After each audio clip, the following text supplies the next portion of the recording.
La quinta jornada de Medicina Legal y Bioética es presentada por Universidad del Norte, con el apoyo de SOCEN Uninorte.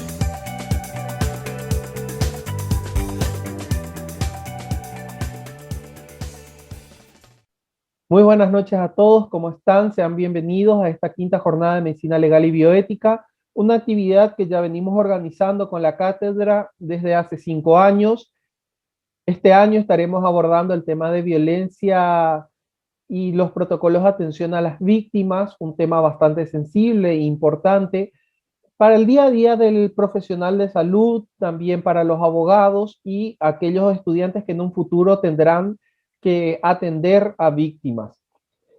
Decimos que es un tema importante porque no solamente vamos a enfocarnos con los protocolos de atención que nos va a permitir hacer una atención integral a la víctima, sino también a los procesos de generación de pruebas y el posterior juzgamiento de estos actos de violencia que nos pueden permitir llegar a una condena efectiva de los victimarios y así hacer un poco de justicia a las personas que son víctimas. A continuación, damos espacio al doctor Juan Daniel Acosta González, jefe de la Cátedra de Medicina Legal y Bioética de la Facultad de Medicina de la Universidad del Norte. Así que adelante, doctor, estamos con usted. Muy buenas tardes, noches, sean bienvenidos en esta quinta jornada de Medicina Legal y Bioética, jornada anual ya conocida por la cátedra y por los estudiantes, y en esta oportunidad decidimos abordar temas relacionados con la violencia, un tema bastante importante, muchas veces poco conocido por los estudiantes de medicina, enfermería, psicología, más bien conocido por los colegas que se dedican al arte del derecho, ¿no es cierto? Y vamos a estar tocando en este primer día, ¿no es cierto?, con los temas de por una cultura del cuidado colectivo, a cargo de la magíster Evelyn Cattebecker, y en un segundo momento estaremos hablando acerca del abordaje, ¿no es cierto?, de la atención psicológica y peritaje psicológico, a cargo del licenciado Edgar Martínez. Espero que puedan aprovecharlo, son temas bastante interesantes, y como siempre en la cátedra abordaremos temas pertinentes, acorde a la situación actual en la que nos encontramos, ¿no es cierto?, y que sea de utilidad para todos. Muchas gracias. A continuación damos inicio a nuestra primera ponencia de la noche con la licenciada Evelyn Cattebecker Lakonich. Ella es licenciada en Trabajo Social por la Universidad Nacional de Asunción, cuenta con formación en Derecho de la Niñez y de la Adolescencia, con un diplomado en Desarrollo y Salud Integral del Adolescente, con un masterado internacional en Intervenciones Sistémicas y Prácticas Colaborativas y Dialógicas. Además, es parte del Departamento de Trabajo Social dependiente de la Dirección de Protección y Rehabilitación de la Secretaría Nacional de Derechos de las Personas con Discapacidades.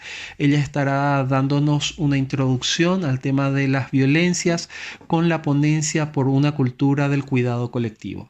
Adelante, magíster Evelyn Cattebecker, estamos con usted.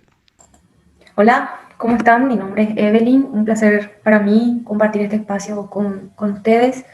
Me toca desarrollar un poquito un tema nada sencillo, bastante complejo, pero necesario porque está bueno tener herramientas, información para poder dar respuestas, ya sea desde el ámbito profesional, desde el ámbito de estudiante, en formación, incluso desde lo personal, porque realmente es un tema que atraviesa todo.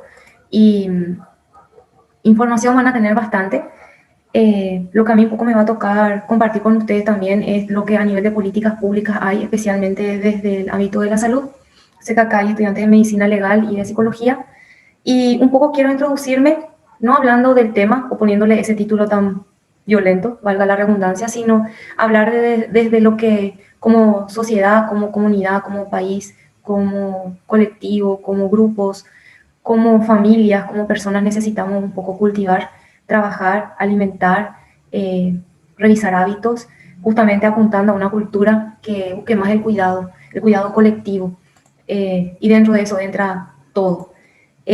Antes de seguir avanzando, les quiero invitar a mirar un poquitito qué pasa con cada uno, con su historia, con sus vivencias, con relación a este tema, cómo les traspasa. hablar de la violencia, qué les genera a ustedes, qué historias traen consigo o qué situaciones que pueden ser actuales o también pueden ser pasadas o cercanas en el sentido de tal vez alguien de la familia, tal vez alguien amiga, amigo o conocido o del ámbito donde se muevan, que ustedes conocen están un poco siendo víctimas o también victimarios de algún tipo de violencia. Este ensayo, este trabajo se hace con todas las personas que tienen que trabajar en la atención directa.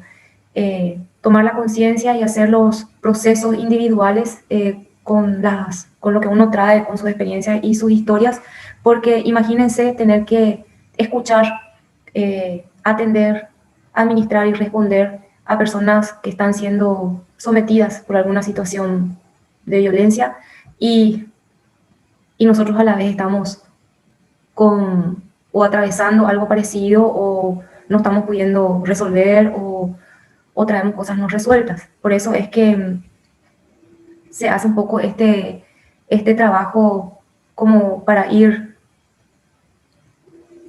conciliándose con uno mismo para poder trabajar con la temática, que de por sí ya trae consigo muchísimas sensaciones que en su mayoría a cualquiera les produce miedo, enojo, indignación, dolor, impotencia, desesperanza.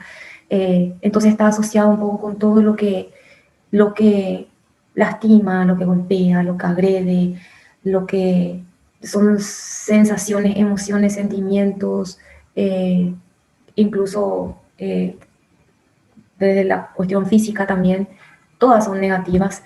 Por eso se habla de flagelo, por eso se habla de amenaza y de que es lo que atenta contra el bienestar y el sentirse bien de cualquier persona o colectivo o grupo, y ustedes ya van a ver por qué.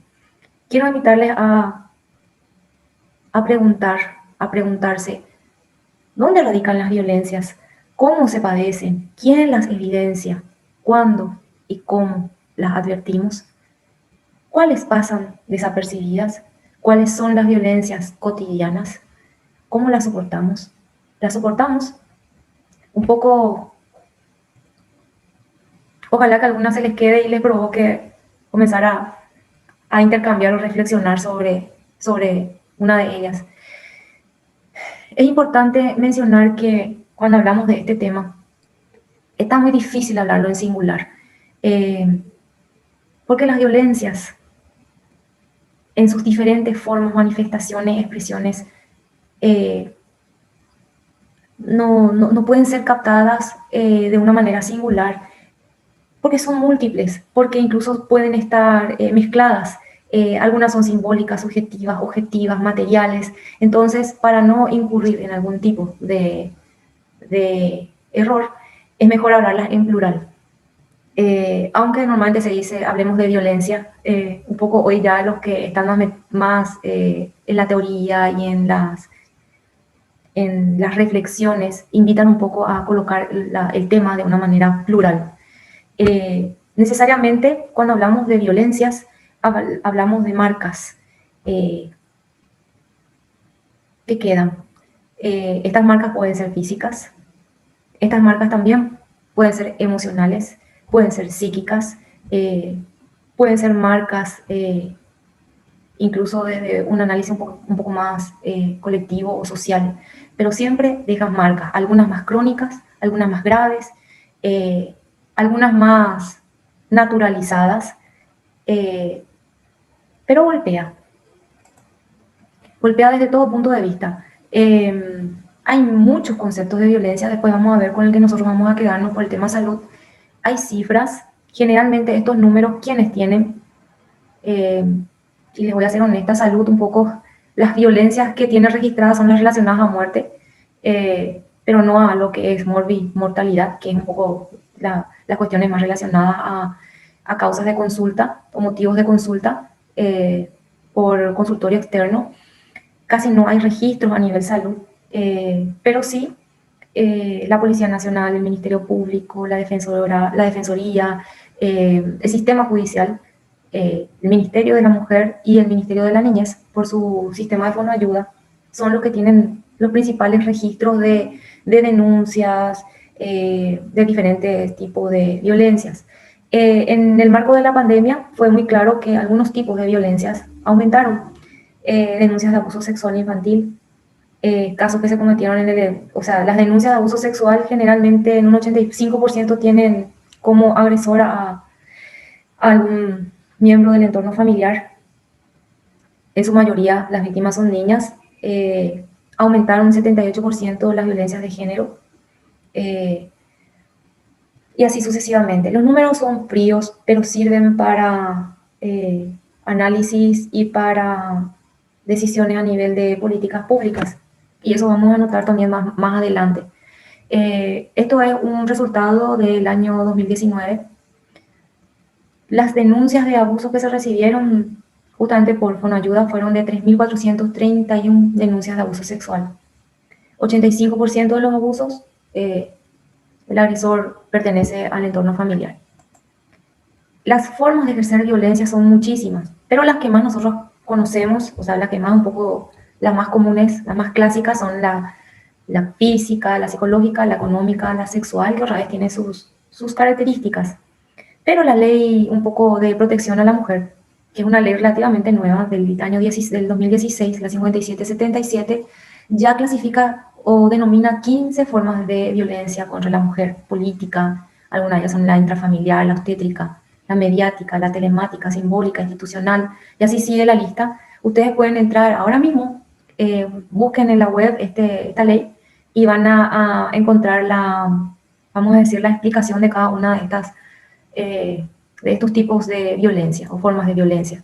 Una característica a nivel mundial, se dice que la violencia tiene rostro de mujer, y no es casual porque los números también en ese sentido son los que delatan que las principales víctimas de diferentes tipos de violencia son mujeres. Si ustedes piensan en noticias sobre feminicidio, que son las muertes de mujeres en el contexto de violencia intrafamiliar, no van a encontrar que es el varón el que muere, sino que es mujer. Entonces, es por eso que la mujer está ahí.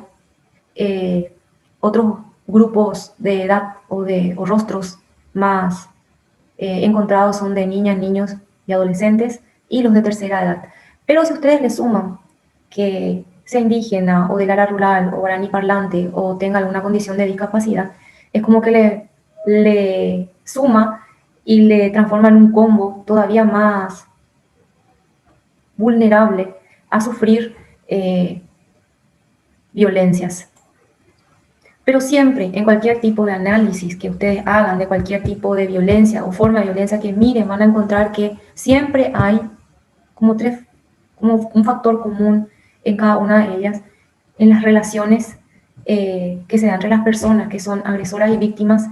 Hay una relación de poder de uno sobre otro, de control de uno sobre otro y de asimetrías.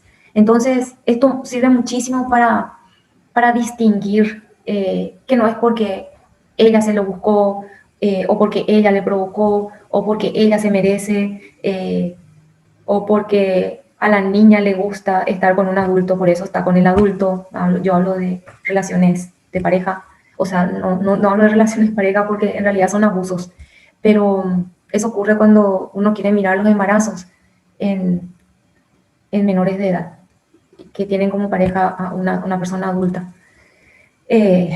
Entonces, disculpen si mezclo un poco y no sigo el orden, pero voy a ir aclarando un poquitito por qué estoy diciendo ciertas cosas, ¿verdad? Muchas veces las violencias se dan de manera silenciosa. Eso es lo que hace difícil la detección, visualizarlo a tiempo y tomar alguna intervención. Y ahí es cuando no se interviene y se vuelve una cuestión sistemática, continua, sostenible en el tiempo, se va cronificando, y ahí claro que se vuelve como más difícil de revertir. La violencia o las violencias producen un daño real y potencial que atenta la salud, que atenta el desarrollo que atenta a la dignidad, que atenta al bienestar de la persona que la sufre.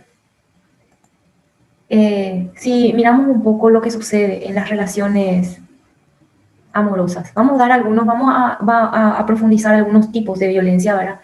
Que por ahí son los que más aparecen en nuestro entorno. Esto es lo que ocurre a nivel intrafamiliar cuando hay violencia hacia la mujer. Se dice que en las relaciones, cuando la violencia viene sostenida de mucho tiempo y ya viene cronificándose, tiene como 3 etapas, que es un poco el famoso ciclo de la violencia que tal vez habrán escuchado, y es donde las interacciones violentas dentro de la pareja están vinculadas con un incremento de la tensión en las relaciones de poder establecidas. Y durante el ciclo, los intercambios son cada vez más tensos. Y allí es cuando emerge la violencia física. Y cuando ya está muy incrementada, incluso hay muertes. Este más o menos es un gráfico donde habla de que hay como un periodo en la relación de pareja donde hay un cúmulo de tensión.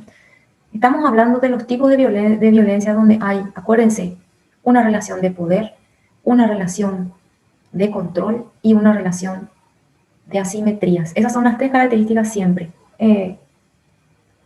Solamente para hacerles un repaso. Cuando se acumula la tensión, aparece la violencia. Luego viene como una etapa de luna de miel, de reconquista, de enamoramiento, de perdón, de arrepentimiento, y comienza nuevamente el círculo, y esto es como que cada vez está más instalado y cuesta romper. Por eso esa impaciencia hacia las mujeres que en teoría salen pero después vuelven con la persona agresora. Se hicieron campañas incluso un poco más para abordar la prevención, donde ya se comenzó a tocar la violencia en el noviazgo. Y sería bueno analizarnos un poco hacia nosotros si estamos de novia, de novio, en pareja, cómo están un poco nuestras relaciones. Y una de las frases que se encontró es que si es dolor lo que sientes, no es amor lo que vives. Punto. Es como que no hay mucha vuelta que dar ahí, ¿verdad? También es bueno mencionar que la violencia también se reproduce y se aprende. ¿Qué quiere decir eso? Si yo me crié en un contexto, en una familia, donde el maltrato era el día a día, los gritos, las agresiones hacia mí o hacia mi mamá o hacia mi abuela eran algo cotidiano, eso es lo que yo aprendo. Y yo me convierto en alguien que reproduce eso. Está, por ejemplo, hoy el acoso escolar, el famoso bullying, y que son niños que agreden o acosan a otros niños que están más aislados o más solos o están más expuestos a que sean sometidos de esa manera. Y en realidad hay niños que toda su frustración y su enojo, eso que reciben en la casa, es lo que se van y reproducen luego en el ámbito escolar. Entonces siempre, bueno, es como que también hay una cosa que uno tiene que ir analizando entre la víctima y el victimario. Es como que está todo tan ligado. Vos que sos victimario, agresor, también fuiste víctima. Y así es como que entra un círculo que se va reproduciendo, va creciendo, y te vas encontrando con una sociedad que es violenta en todo sentido. Justamente reconociendo este tema de qué importante es la crianza positiva o del buen trato en la casa, con los hijos, con los niños, con los adolescentes, es que se estableció esta ley 5659 también en el 2016, que apunta a reforzar un poco todo lo que es el buen trato hacia adentro de las familias. Ustedes también pueden indagar mejor sobre el contenido de esta ley para entender de qué se trata. Y bueno, un poco tocando el tema más específico que se da desde el ámbito de la salud. El concepto, como yo les dije, hay muchísimos conceptos de violencia, pero el concepto que elige un poco salud pública es justamente el de la OPS, que define la violencia como el uso deliberado de la fuerza física o el poder, ya sea en grado de amenaza o efectivo contra uno mismo, porque ahí se incluye la autoflagelación, el suicidio, entre otros, hacia otra persona o un grupo o comunidad que cause o tenga muchas probabilidades de causar lesiones, muerte, daños psicológicos, trastornos del desarrollo o privaciones. Un poco las normativas y protocolos para dar respuesta a personas que llegan a los servicios de salud, específicamente en lo relacionado a la violencia intrafamiliar y de género que hacen las mujeres. Está el protocolo y también hay una guía. Este es el protocolo, es un manual bastante amigable, van a encontrar también en la web. Y hay una guía, que es esta, que es la que ustedes también ven ahí, que desarrolla un poco 7 casos de la población menor de edad, de niños, niñas, adolescentes, que son casos muy comunes en los servicios de salud y orienta un poco al profesional y a cualquier personal de salud a mostrar un poco qué pasos tiene que ir siguiendo para responder a esas situaciones. Entonces, un poco lo que también se tiene que manejar muy bien es que como la ley que habla de la protección hacia la mujer, la 5777, en su artículo 22, define muy bien que el Ministerio de Salud Pública y Bienestar Social, que es el ente rector de todo el sistema de salud, debe otorgar en forma inmediata la constancia médica y diagnóstico médico o psicológico a las personas que son víctimas de violencia y que acuden al servicio de salud. Esto se definió porque es como que se le delegó únicamente al hospital de la policía a emitir estas constancias y diagnósticos, y como ocurre en todo el país, en realidad cualquier profesional tiene que estar en condiciones para poder emitir estas constancias y estos diagnósticos, y son válidos. Y el artículo 5 de la ley 1680 del Código de la Niñez y la Adolescencia obliga un poco a todas las personas que tengan conocimiento de una violencia de derechos y garantías del niño o adolescente a comunicar a la CODENI, al Ministerio Público o al Defensor Público, dependiendo del caso. En el manual ustedes van a encontrar qué casos se comunica a la Defensoría, a la Fiscalía. Fiscalía siempre es cuando hay un delito penal que está penalizado. El Ministerio de Defensa de la Niñez es siempre cuando se busca una protección. El defensor es como el abogado de la niña, niño, adolescente. Eso es un poco para manejo ustedes también. Ahora mismo pueden bajar si quieren. Esta es una aplicación que lanzó hace muy poco el Ministerio de la Mujer, que se llama OPA Violencia, y que tiene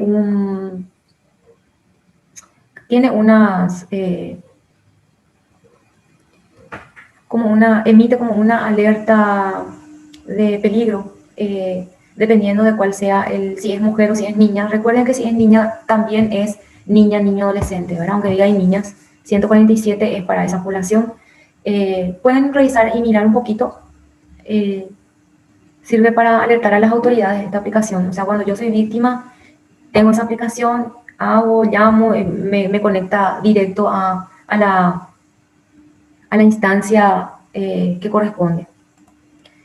Otra información que deben manejar es que el artículo 44 de la ley, también 77, prohíbe, y tengan esto muy presente, prohíbe la aplicación de conciliación, mediación, arbitraje o cualquier otro medio de resolución alternativa de conflictos, de hechos de violencia hacia la mujer antes, durante la transmisión del procedimiento de medidas de protección. ¿Qué quiere decir eso? No intentemos conciliar las partes cuando recibimos situaciones como estas. Imagínense que se tuvo que convertir en una ley, en un artículo de una ley, porque la mujer ya tenía manifestaciones de estar sufriendo violencia, y se le juntaba a la agresor y a la víctima y se hacía un trabajo de pacificar, y realmente no funciona de esa manera. En realidad no sirve, porque es una cuestión que hay que trabajarla de forma diferente. Entonces, por lo menos esa pauta clara está en la ley. Un principio o principios que tenemos que tener en cuenta es que para cualquier situación, lo primero es la persona víctima o sobreviviente. de, de una situación de violencia. Después está su relato, después está su familia, después está la evidencia, después está el juicio, después está la policía. ¿Qué es lo que se quiere destacar acá? Que la violencia tiene implicancias jurídicas, pero es un problema social y es un problema de salud. La salud desde el concepto general, porque salud también tiene que ver con lo mental, con el estado mental de la persona. Por lo tanto, el principio es mirar la necesidad de atención integral que tiene la persona y su familia con el objetivo de asegurar su atención, recuperación y protección desde una perspectiva de restitución de derechos. Ninguna necesidad de diagnóstica, terapéutica o investigativa justifica una nueva victimización dentro de la asistencia sanitaria. Y vamos a ver un poco en la práctica cómo eso evitamos. Un poco la atención tiene como unos pasos, ¿verdad? Uno, primero es la contención, dar apoyo emocional.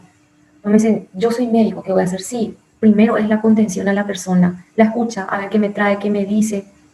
Y eso hacemos con todos los usuarios que llegan al servicio. Pero cuando estamos atendiendo a una persona víctima de una situación de violencia, con más razón. Tratar las condiciones generales de salud relacionadas con la violencia, que son las emergencias médicas, psicológicas, trauma, intoxicaciones, cuidado general, así como los cuidados médicos más específicos como anticoncepción de emergencia, profilaxis de ITS y VIH, hepatitis B, etc. Toma de evidencias cuando aplique, después realizar las medidas de protección, seguido tratamiento y rehabilitación de la salud mental, orientación a la familia, después realizar la denuncia o reporte, y luego activar las distintas redes de apoyo institucional. Ven como así como que hay órdenes de prioridad cuando hacemos la intervención. Nunca nos quedemos solas o solos para atender una situación como esta. Y eso que nos dice, también nos dice nuestro protocolo. Nuestro protocolo tiene como un flujograma donde cuando se detecta un caso, intervienen varias disciplinas, varios profesionales. La parte asistencial es la parte médica. La parte médica necesariamente tiene que dar intervención, alertar, avisar a psicología, a trabajo social, a asesoría jurídica y otros que ustedes consideren cuando están ahí frente a esa situación. En esas intervenciones es donde también se dan las denuncias, ya sea al sistema judicial, a sistemas administrativos, como CODENI, por ejemplo, o al 147. El 147 para niños y adolescentes siempre ayuda para por lo menos orientarnos así rápido, es del Ministerio de la Niñez. Y después siempre se tienen que hacer como, está presente todo lo que es registro, base de datos, notificación epidemiológica. La violencia está como obligación de ser notificado, justamente porque tenemos muchísima debilidad en los registros, porque no se registran, no figuran en nuestros registros. A lo mejor figura el trauma físico, pero no la situación de violencia. Y después todo un plan de seguimiento para el caso. Hay formularios que ayudan muchísimo porque orientan un poco qué cosas tengo que ir preguntando, qué cosas tengo que ir mirando. Uno está pensado para las mujeres y otro está pensado para todo lo que son los niños, niñas y adolescentes, ya sea para cualquier tipo de violencia. Cuando llenamos los registros, la forma de preguntar en serio es muy importante. Y esto también nos va a servir para cualquier tipo de, cuando atendemos personas. Evitar estilos interrogativos, imperativos, tenía que decir ahí. Pedir permiso para llamar a una persona que desee o a un consejero o consejera de un centro de apoyo para acompañar en el examen médico o retirar a la persona que no desee que esté presente. Preguntarle a la persona víctima de la situación, un poco pedir permiso, preguntar, informar sobre los procedimientos, cuando este empiece, mientras dura, cuando termine, explicarle que puede pedir que se detenga si le duele o la agrede, informar que es necesario hacer algunas preguntas que son muy personales, determinar el estado de salud del paciente, sus signos vitales, vía respiratoria, circulación, para valorar y tratar las necesidades médicas inmediatas de la persona y la mayoría de los servicios de urgencia pueden llevar a cabo un examen para reunir evidencia. En cuanto al tratamiento profiláctico, y un poco esto se explica por qué cuando hay un hecho de abuso sexual, sobre todo, no se va primero uno a la policía o no se le indica ir a la famosa fiscalía, sino que primero vaya a un servicio de salud. ¿Por qué? Porque estos otros lugares no tienen lo que salud le tiene que garantizar. Y uno de ellos es que se le haga el tratamiento profiláctico. En este sentido, tienen que tener en cuenta que cuando ustedes encuentran gonorrea, sífilis o VIH en niñas, niños y adolescentes, en una consulta, que es cualquiera que sea, y no es por una transmisión perinatal, tienen que tener como una alerta de abuso sexual. Igualmente, si hay presencia de clamidia o trichomona, son altamente sospechosas de que ahí está pasando algo. También acuérdense de realizar siempre el consentimiento informado antes de aplicar la profilaxis o la anticoncepción de emergencia. Son medidas que se tienen que tomar lo antes posible porque si no ya no son efectivas o no se pueden realizar dentro de las primeras 2 horas del hecho o hasta 72 horas de los hechos ocurridos, ¿verdad? Y qué importante es que todos manejemos esto, el ciudadano tiene que manejar, porque realmente si no hay riesgo de infecciones de transmisión de VIH, sífilis o en el caso que sean mujeres, ¿verdad?, de que haya embarazo. Entonces, para evitar todo eso, solo salud tiene este dispositivo de atención, no tiene la fiscalía, no tiene la policía, por eso salud tiene que intervenir siempre antes. Recuerden, la persona está primero. La utilización del formulario o de los registros relacionados con la violencia ayudan a revelar información adicional, a unificar y garantizar los registros de atención proporcionados a las instituciones de salud de los distintos niveles de complejidad. También pretenden dar respuesta a la necesidad de conocer la prestación de servicios asistenciales en materia de violencia y se constituyen en un instrumento de diagnóstico. De ahí que el correcto llenado contribuye a la no revictimización. ¿Qué quiere decir eso? Si yo ya pregunté y ya llené, el siguiente que atiende no tiene que volver a preguntar porque ya está en el registro. De eso se trata la no revictimización, hacerle contar la historia una y otra vez a la persona que ya está bastante choqueada o en una situación poco favorable en su estado emocional, sobre todo. Voy a remarcar otra vez acá este tema del lenguaje, de la forma en que nosotros nos estamos comunicando con las personas. Utilizar un lenguaje cotidiano, fácil de entender, hacer preguntas sencillas, hablar en voz baja de manera amable y directa, hacer las preguntas de modo que se obtengan respuestas breves. Muchos no quieren hablar, no pueden, están bloqueadas, y no preguntar varias veces sobre lo acontecido, es lo que les estaba diciendo. Recuerden siempre, si estamos en el ámbito de la salud, nosotros tenemos que atender y garantizar la atención, la contención, la rehabilitación de la persona. Si estamos en un ámbito judicial, ahí estamos investigando. Ahí sí somos investigadores, pero en salud nosotros no estamos investigando. Por lo menos no estamos investigando los acontecimientos, sino estamos tratando de dar una respuesta a su estado de salud. Déjenle a los investigadores que hagan ya esa parte más indagatoria. Las instituciones que se involucran son varias y tienen que saber: la Policía Nacional, el Ministerio de Salud, el Ministerio Público, que es la Fiscalía, el Ministerio de la Defensa Pública en el caso de niñas, niños y adolescentes, el Poder Judicial a través de los juzgados de paz. Acuérdense que el juez es el que tiene la palabra última si son hechos penales. El Ministerio de la Mujer ayuda muchísimo para orientar cuando no sabemos cómo hacer. El Ministerio de la Niñez y la Adolescencia también. Esos números que habíamos hablado antes, que están ahí en la aplicación, son de cada uno de estos ministerios. Hay dispositivos que se desarrollaron a nivel país para ir dando respuestas un poco más integrales. Uno de ellos, muy interesante, es el del Ministerio de la Mujer, que es el programa Centro Ciudad Mujer, que está instalado en Villa Elisa, que está pensado desde una lógica justamente de integralidad, que no sé si alguno de ustedes conoce. El varón no puede entrar, su política es esa, pero las personas que puedan, sería muy interesante, o entrar a la página web a investigar.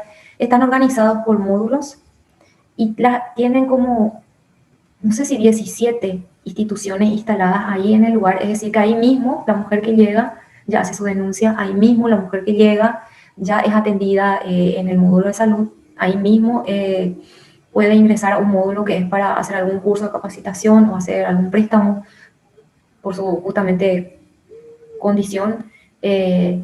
Entonces, todas las instituciones están pensadas como para responder integralmente, como para que la mujer no esté recorriendo varios lugares para recibir respuestas. Aquí pueden ingresar desde los 15 años las adolescentes, hasta la edad que sea, ¿verdad? Volver a mencionar que hay violencias evidentes, la evidente, la que no vemos y la que no pensamos. Y un poco es tarea de cada uno también hacer estos trabajos de análisis para ir detectando con tiempo. En Paraguay, el embarazo, por ejemplo, las famosas niñas madres, el embarazo ya es algo visual, algo que se ve, algo que se diagnostica, algo que es concreto, pero casi todas las historias de embarazos en niñas ya son un poco el producto o el resultado de abusos sexuales de bastante tiempo. Así que lo que nosotros vemos tal vez ya es una manifestación que tiene una historia antes, y lo ideal es poder pensarlas con tiempo para poder detectarlas también. Las que no vemos normalmente son las violencias hacia las personas con discapacidad, incluyendo la violencia sexual. Las que no pensamos, justamente porque el varón casi como que no es el foco en la mayoría de los programas o políticas públicas, son las violencias o los abusos sexuales en varones, que por esta cuestión de que el varón es más fuerte, el varón no puede, o que maricón sos, o que por esta justamente cultura machista está un poco opacado todo esas situaciones que viven niños, varones, adolescentes varones, y que sí son víctimas, sobre todo por esa franja de edad que tienen y que otra vez, por supuesto, deben ser protegidos desde todo punto de vista. Entonces el varón tiende a no denunciar el abuso sexual. Y esto también tenemos que tener presente cuando les hacemos las evaluaciones, cuando le tenemos a nuestro alrededor, cuando conocemos, también son víctimas. Los pueblos indígenas. Ellos son más o menos 117.000 personas en todo el país. Y creo que son víctimas constantes de diferentes tipos de violencias. Incluso si pensamos en un embarazo de una niña de 12 años, pero es indígena, ahí ya decimos, pero es indígena, es cultura, y es como que está mucho más naturalizado todo.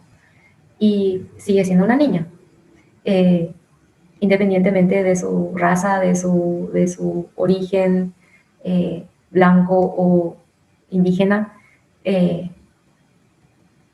simplemente naturalizamos y ya nos vemos a estas personas. Esta es una campaña de prevención también, pero creo que escuchar o decir te escucho, te creo, estoy contigo, es un mensaje que tenemos que saber dar también a adultas, a personas adultas, a niñas, niños, adolescentes, adultos, para poder abrir un poco la puerta y las detecciones y las intervenciones a tiempo. Son palabras claves, pero también son palabras que alimentan una actitud más empática con personas que están sufriendo estas situaciones. Cuidemos aquello que traen las personas, pero también cuidemos lo que se llevan de nosotros. En el sentido de que cuidémonos en nuestras actitudes o palabras violentas, en nuestros tratos. Que el cuidado sea mío, tuyo, de todos y entre todos. Muchísimas gracias, licenciada Evelyn. Ha sido una disertación sumamente interesante, que nos ha sensibilizado bastante. Y a continuación presentamos al licenciado Edgar Martínez Mexinger, director de Relaciones Institucionales de la Secretaría de la Juventud. Él es licenciado en Psicología Clínica por la Universidad Nacional de Asunción, ha participado en numerosos congresos nacionales como internacionales y cuenta con una vasta experiencia dentro de numerosos voluntariados. Él estará presentándonos el tema de atención psicológica y peritaje psicológico en víctimas de violencia. Adelante, licenciado Martínez, el auditorio es suyo.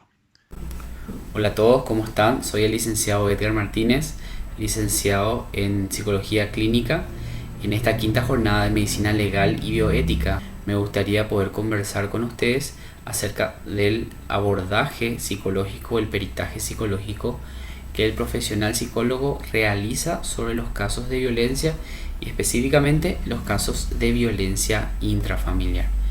Para ello debemos saber que la atención psicológica que hace el psicólogo es solamente una parte de un abordaje interdisciplinario que se debe de realizar en los casos de violencia, y en este sentido enfocarnos un poco a ese trabajo, a esa labor desde esta profesión.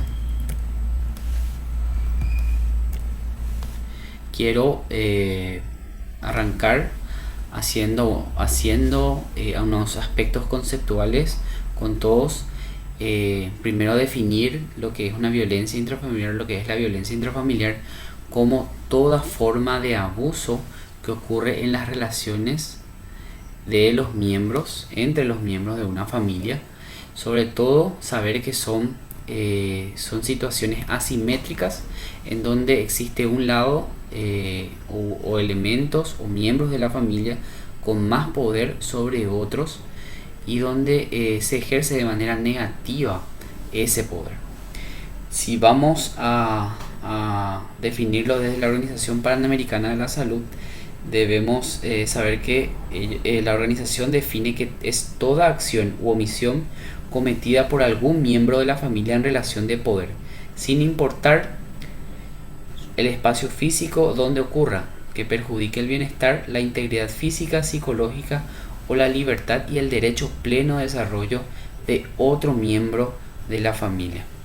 La violencia intrafamiliar lo podemos diferenciar en tres categorías: la violencia doméstica, el maltrato infantil y violencia contra los ancianos. O sea, en sus miembros más vulnerables o con menos poder podemos ir diferenciando esto. En esta presentación quiero hacer un enfoque sobre la violencia doméstica, el maltrato infantil y un énfasis sobre una subcategoría del maltrato infantil, que es el abuso sexual infantil.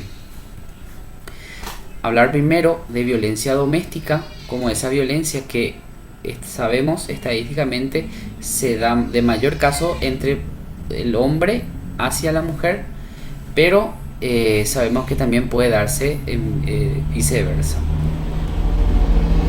Sabemos que esta situación tiene un proceso, tiene una etapa para poder ser abordado, que ya arranca desde una detección activa temprana desde algún familiar, algún miembro cercano a la familia, y que eso deriva en una primera acogida, un primer acercamiento del profesional en donde se aborda, se dialoga acerca de la situación de violencia.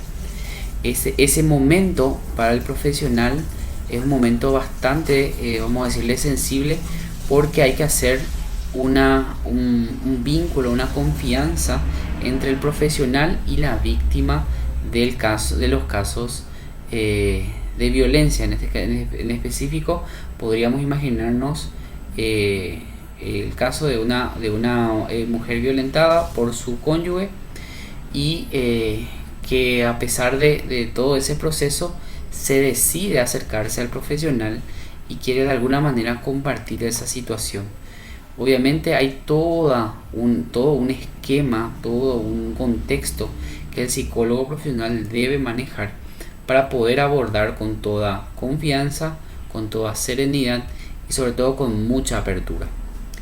Una vez que se realiza ese primer contacto, pasamos a lo que es el diagnóstico y el plan de acción que el profesional debe realizar.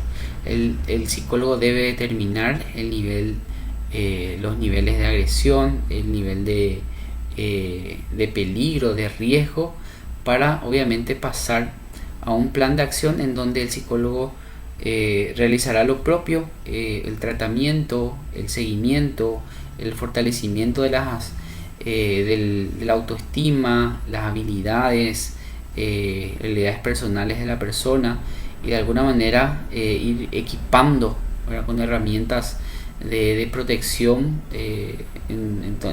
sobre todo en esquemas de comportamiento con la víctima. Pero también tenemos que saber que ese plan de acción va a llevar a derivaciones de otros profesionales. Necesitamos trabajar con un médico, la víctima podría necesitar atención médica. Tendríamos que también derivar con asesoría legal de alguna manera para poder resarcir o poder de alguna manera buscar justicia y protección también legal con las víctimas. Sabemos que hay una situación de vulnerabilidad de derechos y de alguna manera esos derechos también tienen que estar garantizados. Existen reglas para intervenir en los casos de violencia doméstica. Primero, saber que ese profesional debe estar totalmente abierto a poder escuchar las experiencias de malos tratos. El profesional de alguna manera tiene que poder un poco disociar estos casos que le vienen con de repente alguna experiencia personal o alguna situación que haya tenido también el mismo profesional. Entonces es una habilidad muy necesaria y fundamental que el psicólogo pueda de alguna manera tener esa visión objetiva sobre los casos y no tratar de identificarse con los mismos ni con algún miembro de la situación de violencia. Hay que asegurarle a la víctima siempre que esa persona ya cuenta con una compañía, que ya cuenta con otras personas que desean ayudarla, y eso de alguna manera alienta a la persona que pueda contar, relatar, de alguna manera poder colaborar con mayor énfasis en su caso. Sobre todo en los casos de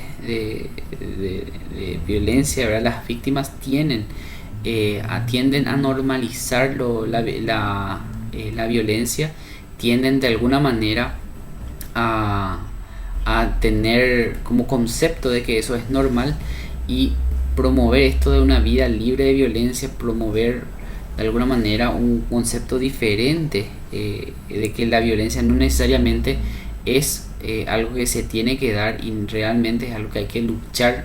Realmente hay que luchar contra esos casos. Implica de alguna manera un cambio también de mentalidad que hay que ir trabajando con la persona.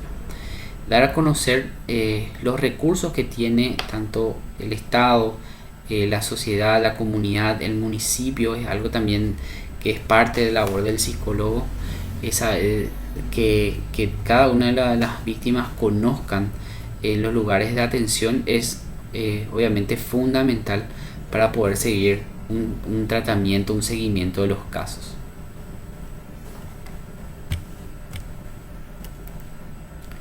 Quiero también hacer una diferenciación entre lo que es un conflicto familiar y una situación de violencia familiar.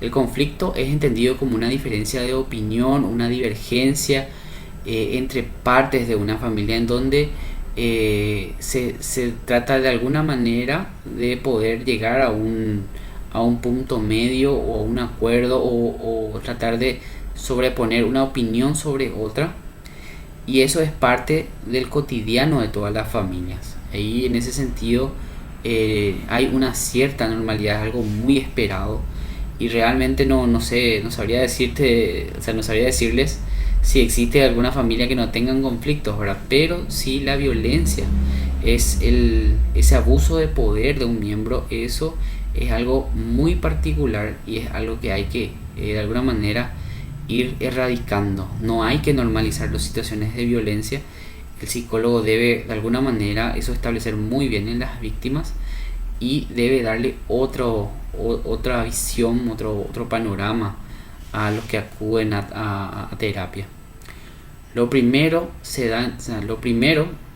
los conflictos se dan en las familias, como ya les dije, y lo demás, lo otro, tiene que quedar claro como que es una situación que es muy particular de la persona y que eso, por más que culturalmente es muy visto, eso no tiene que correr y hay que intervenir inmediatamente como profesionales en los casos. Dice más abajo, si bien ambos afectan a la dinámica familiar, en los casos de violencia existe una vulnerabilidad de los derechos. Eso es también muy propio. O sea, un conflicto puede llevar a la separación de la pareja, pero no necesariamente tiene que haber una vulnerabilidad de los derechos. Obviamente el derecho al cuidado físico, al cuidado social, al cuidado económico. O sea, en ese elemento encontramos una gran diferencia. ¿Cómo podemos darnos cuenta o cuáles son los signos y señales de los casos de violencia doméstica? Sobre todo lo podemos encontrar en la víctima. ¿Cómo nos damos cuenta de que realmente es un caso de violencia doméstica? En cuanto a los signos físicos, podemos encontrar notoriamente heridas, huellas, golpes, hematomas, discrepancia entre características y descripción de accidentes, ¿verdad? A veces nos comenta la víctima tratando de ocultar o tapar esto que se golpeó, se cayó con un elemento en la casa. Luego, al hablar un poco más, entra un poco en contradicciones, no es muy segura o no es muy preciso en el relato. Entonces eso es como un signo de alarma, ¿verdad? La persona víctima obviamente sufre de alguna manera de consecuencias también a nivel psicológico. Estamos hablando de cuadros de ansiedad, de depresión, mucha agitación. De repente se está muy irritable por situaciones de la vida cotidiana. Normalmente también la víctima, si hablamos de signos sociales, va mucho en esa tendencia de aislarse de todos los demás, y es parte también de, vamos a decirle, de las estrategias, entre comillas, de la víctima, de aislarle de la estrategia del agresor, aislarle a su víctima de todo contacto social, en un principio a lo mejor de los amigos, de los conocidos en sí, y ir avanzando hasta los anillos más cercanos de la víctima, hasta llegar a una nula participación. Ya los amigos no saben nada de esa persona víctima, los familiares ya saben cada vez menos, y se va aislando de toda su comodidad. Con respecto a las relaciones, hay un control de las actividades cotidianas de la mujer, una sumisión de parte de la mujer, prohibición de salir, de trabajar o participar socialmente de parte de la pareja, la presencia de estereotipos de género también, o sea, ciertas creencias tradicionales y rígidas que hacen muy notoriamente, o sea, muy notorio eso, ¿verdad? Normalmente los elementos que se evalúan para saber si es un estado de abuso o de violencia doméstica, en este caso, es saber qué tanto la persona puede interactuar con los miembros, o qué actividades tiene en la casa y fuera de la casa. Normalmente una persona víctima no sale de la casa, o no tiene de repente algunas tareas o compromisos fuera, y eso totalmente es autoridad o poder o control del agresor, esos otros aspectos, ¿verdad?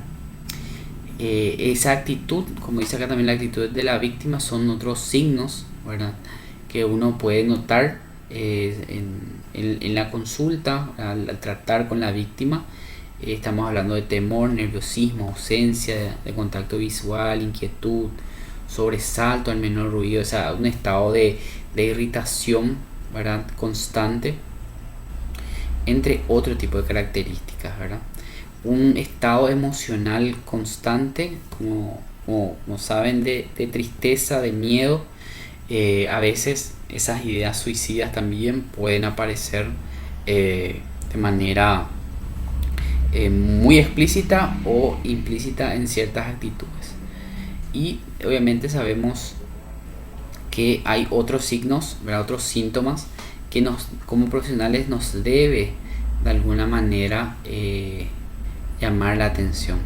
Si es una persona que no de repente tiene bases clínicas de dolores fuertes en la cabeza, o de repente no hay una condición de una enfermedad de base, pero sí se da, o sea, si por lo menos la víctima manifiesta que desde el comienzo de la relación o desde el comienzo de los problemas se están dando problemas de salud, entonces podemos decir también que hay una violencia bastante fuerte o bastante grande, bastante considerable con respecto a la víctima. Cuando el psicólogo o el profesional entrevista a la víctima, tiene de alguna manera que considerar estos puntos, ¿verdad?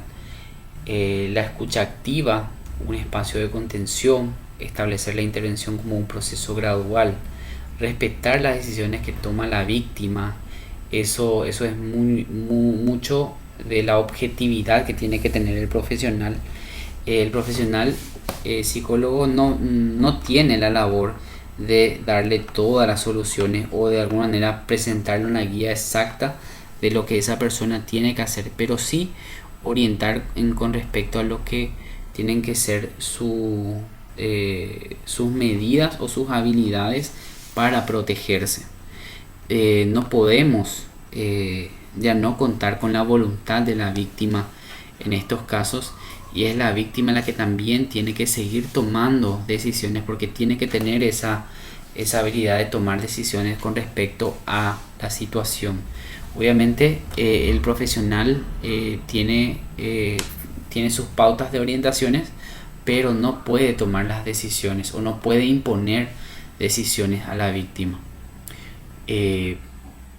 Buscar alternativas, algo que el profesional psicólogo debe hacer, tratar un poco de ampliar la visión que tiene la víctima, ¿verdad? Nosotros siempre tenemos presente que las víctimas tienen como una visión túnel, ¿verdad?, del caso, en donde no solamente ven una entrada y una salida, y alternativas o opciones de cómo afrontar la situación no la tienen, y es ahí un poco donde el psicólogo trabaja. Reforzar la decisión de pedir apoyo, ¿verdad?, de buscar de alguna manera los recursos que tiene esa víctima para poder salir adelante, y que tenga esa habilidad de siempre estar pidiendo ese apoyo. Eso es algo que el psicólogo debe reforzar siempre. Desnormalizar la violencia en la pareja, como ya lo habíamos mencionado, es algo que hay que ir trabajando también en terapia. La violencia debe ser de alguna manera, o sea, los esquemas que tenga la víctima sobre la violencia deben de alguna manera modificarse, de alguna manera quitar de su cultura o quitar de su nivel de normalidad, o sea, de estilo de vida, y debe ir adoptándose obviamente en otras medidas, o sea, en otros niveles mucho más adaptativos. Nosotros contamos, ¿verdad?, también mencionar esto, contamos con organismos del Estado o medidas donde todas las víctimas pueden, en el caso del Ministerio de la Mujer, dispone este servicio de atención a la mujer en las oficinas del Ministerio, ya en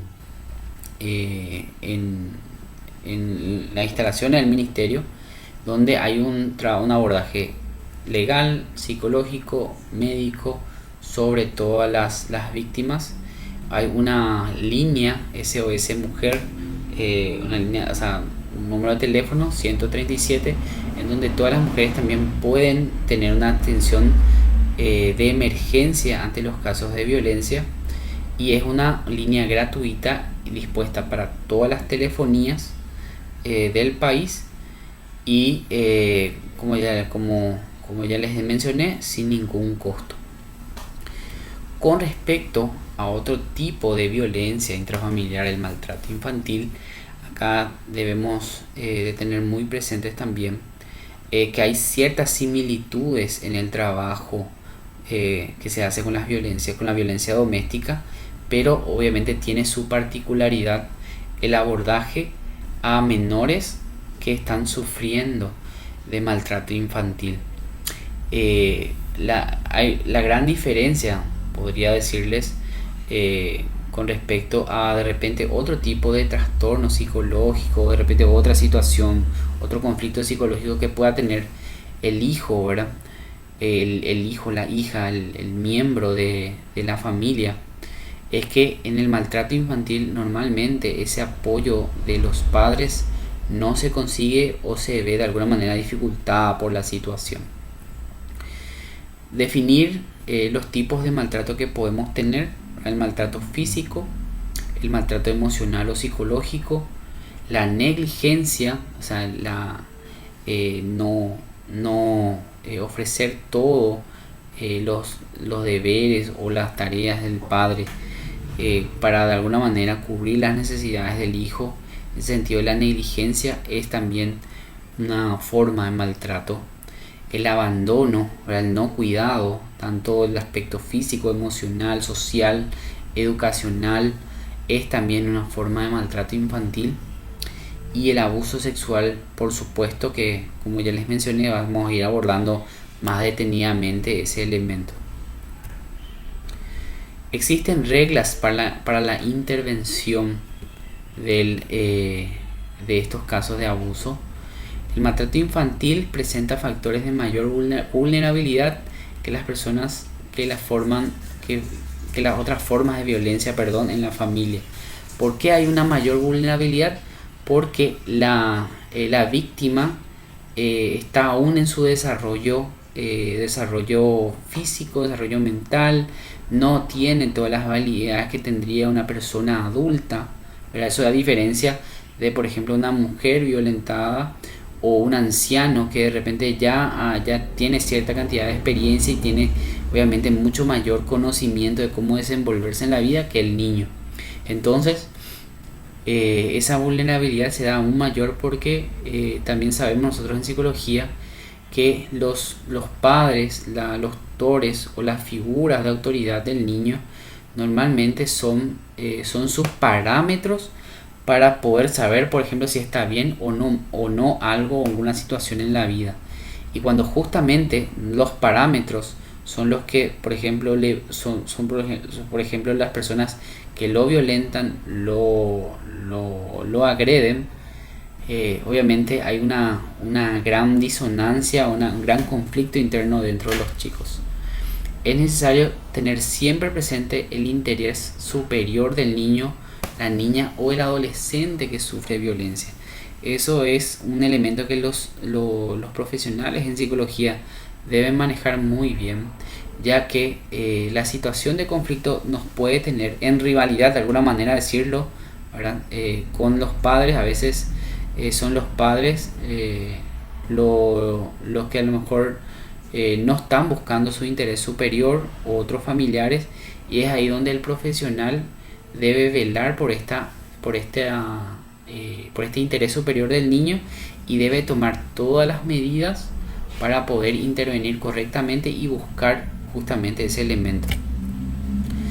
Existen indicadores de maltrato infantil que tienen que ver con estas situaciones. Podemos mencionar los indicadores de maltrato físico, de maltrato emocional y psicológico, y los indicadores de negligencia o abandono.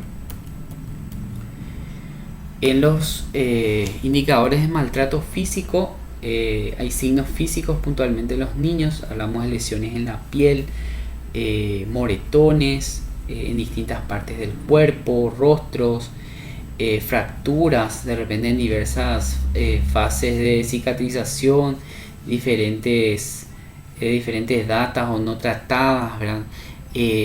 A veces el niño puede relatarnos que bueno, se golpeó en un brazo, se había fracturado un brazo y no en un corto tiempo ya se lastimó otra parte, otro miembro del cuerpo. Esos son signos de alarma muy notorios, ¿verdad? Que de alguna manera el profesional tiene que estar muy atento a ese tipo de signos para poder determinar si hay un estado de abuso. Podemos encontrar inclusive heridas vamos a decir externas que no están siendo tratadas, infectadas. Son propios también del poco cuidado que sufren estas víctimas. Existe en muchos casos un retraso importante en el desarrollo de la estatura también. A veces la poca alimentación o el poco cuidado con respecto al crecimiento se traduce eso de alguna manera en ese poco desarrollo del niño,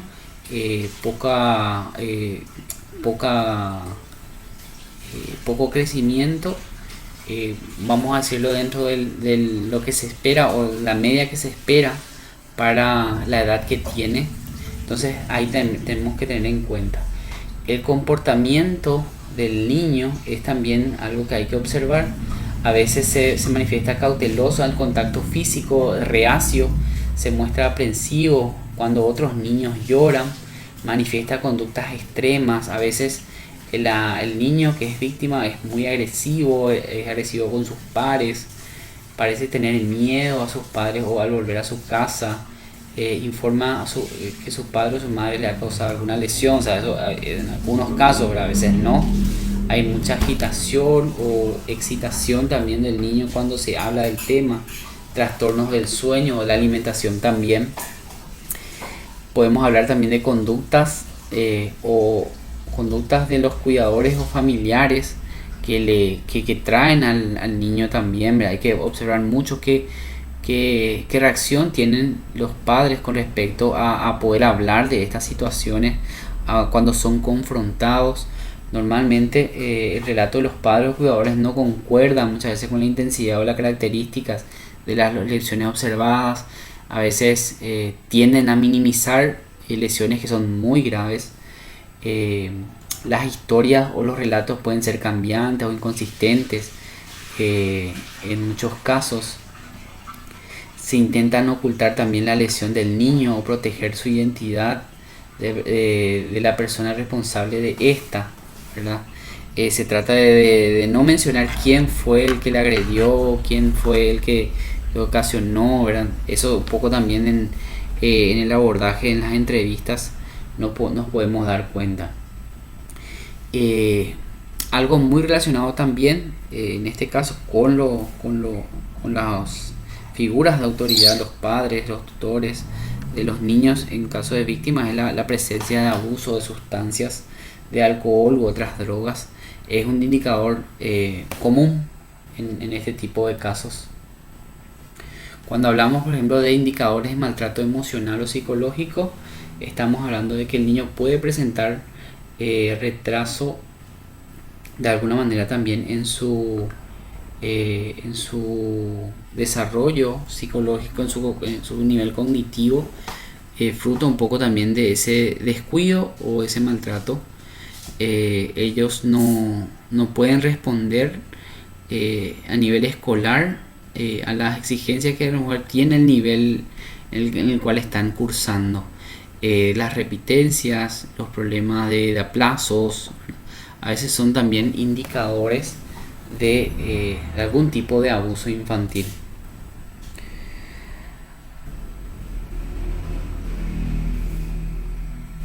También, por último, tenemos los indicadores de negligencia, de abandono, ¿verdad? Que se suele darse mucho en el caso de los chicos, ¿verdad? Cuando vemos o podemos observar un niño muy mal presentado, por alguna manera decirlo, ropa sucia, ¿verdad? eh, eh, dar ese aspecto que no se asea cotidianamente. También en los relatos podemos darnos cuenta de que a veces el niño pasa mucho tiempo sin la presencia o sin el control de sus padres. Podemos darnos cuenta de que pasa mucho tiempo fuera de su casa o en su casa, encerrado en su pieza, sin ningún tipo de control. Y obviamente el niño a veces va relatando en la intervención eso, y es un elemento que para él a lo mejor lo presenta como normalidad, pero ya se transforma en un elemento de atención para el psicólogo. Con respecto a la información a determinar en la intervención a seguir, ¿verdad?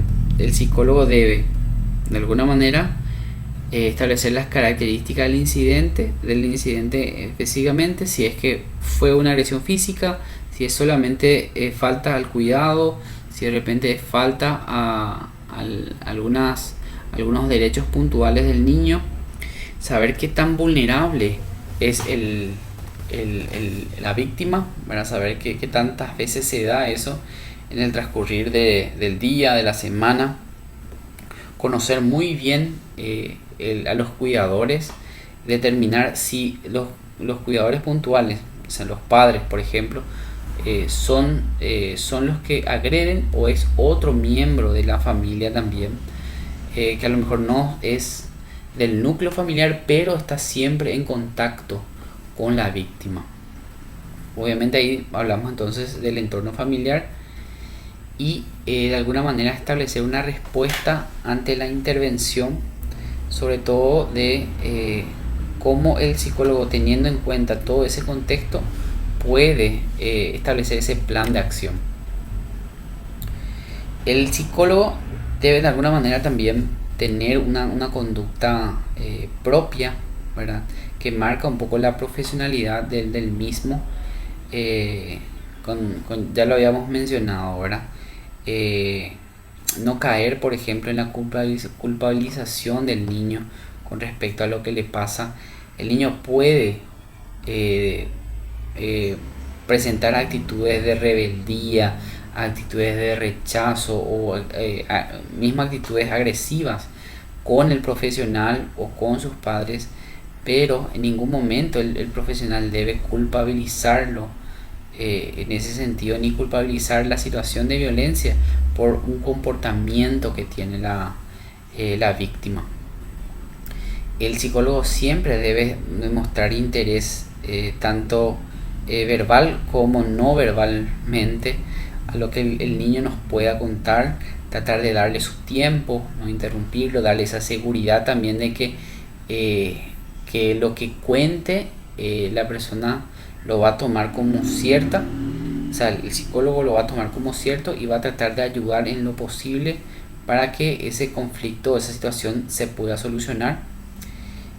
No acusar ni juzgar también a los adultos involucrados, tratar de ponernos del lado del niño nada más, y tratar también de direccionar toda la culpa, o sea, no, eso habla un poco también de la poca objetividad del psicólogo que está interviniendo.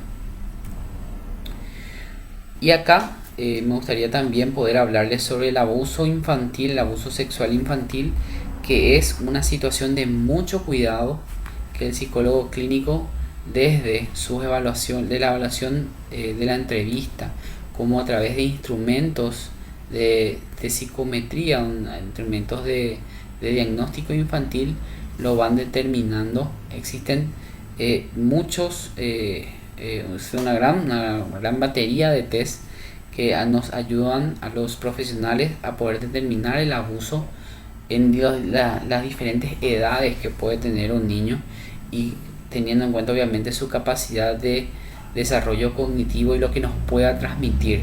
Pero en ese sentido podemos también encontrar que el abuso infantil se puede dar en diferentes formas, y eso es algo que el psicólogo clínico intenta un poco determinar, ¿verdad? sea, sabemos que el abuso puede ser el abuso puntual, ya sea de uno de los miembros de la familia como alguien externo, ¿verdad? Podemos clasificar las situaciones de abuso infantil de esa manera. La agresión sexual de manera puntual o de manera continua. El exhibicionismo, el ponerle a los menores a situaciones donde esas situaciones sexuales abiertas, es una forma también de abuso infantil. Y obviamente tenemos que considerar la explotación sexual como también una forma de abuso, ya sea para fines comerciales como para fines, vamos a decirle, de recreación del agresor, o de alguna manera digámosle, de complacer ciertos placeres de los adultos. ¿Cómo nos damos cuenta de que existen signos de abuso sexual? También lo encontramos en síntomas físicos, dolores. A veces el menor o la menor tiene dificultades para caminar al acudir a la consulta. Le cuesta comer, o sea, no puede seguir un ritmo alimenticio normal. Tiene muchos problemas con cierto tipo de alimentos, también eso se puede dar. Síntomas conductuales, consumo de sustancias, también retraimiento, aislamiento, son situaciones propias de los niños que sufren de abusos. Un estado emocional de miedo, ansiedad, de culpa, son propios también de los niños. Y en las conductas sexuales también uno puede determinarlo muy bien. Existen conductas sexuales no apropiadas para la edad. Eso se da. Uno puede esperar de repente en las víctimas que ellos están constantemente hablando, conversando sobre sexo, sobre las relaciones sexuales, y eso llama muchísimo la atención si es que está de repente en una edad muy temprana en donde se espera que no esté con la atención sobre esos aspectos de la vida. Y los déficits de las relaciones sexuales, o sea, el niño le cuesta relacionarse con sus pares, directamente no quiere, hay una vergüenza también por una idea, ¿verdad?, que suelen tener ellos de que pueden ser otra vez acusados, o pueden ser molestados, o pueden ser burlados por lo que les están pasando. Entonces ellos tienden a aislarse. El profesional en la evaluación de riesgo, al igual que otro tipo de caso de abuso, de agresión infantil, debe establecer muy bien el tipo de incidente, la severidad, la frecuencia, ese acceso al perpetrador hay que determinar muy bien. ¿Será que el agresor lo visita a la casa, está en la casa? ¿En qué momento del día, de la semana entra el agresor en contacto con el niño? ¿Qué capacidad tiene el niño para poder defenderse? ¿Cuenta, no cuenta a sus padres, a otros miembros? Pero las características comportamentales, la salud mental, el estatus cognitivo también del niño es un elemento. A veces inclusive está comprometido un poco el estado anímico, el desarrollo mental, en el sentido de que a veces encontramos de repente ciertas regresiones para un niño de 9, 10 años. Tiene actitudes nuevamente de niños de 3 o 4, ¿verdad? Problemas también, o sea, que bueno, uno dice, bueno, ya superó el tema de mojar la cama. Es algo que, por ejemplo, vuelve, y eso es un signo también a tener en cuenta. Y la relación de pareja que tiene o sea, los padres del niño es otro elemento. A veces el agresor del niño también es un agresor al de la madre. Entonces eso es un elemento que hay que tener en cuenta. A veces es más fácil determinar que la mujer o la pareja está siendo agredida, pero dejamos de evaluar muchas veces que el niño o los niños o los miembros menores pueden también sufrir esa situación. Que normalmente hay que cuidar mucho desde el abordaje esas acciones erróneas también del chico, ¿verdad? Toma mucho hilado a lo que ya habíamos hablado antes. Confrontar al niño, ¿verdad? Tratar de culpabilizar de las situaciones. Eso de decirle, bueno, vos no tenés lo que irte, no tenés que decirle nada a ese agresor. Vos tenés que quedarte con tu mamá, no tenés que salir. ¿Por qué saliste, verdad? Ese tipo de actitudes que lo único que hacen es darle al niño o la niña una idea de que ellos tienen la culpa de la situación.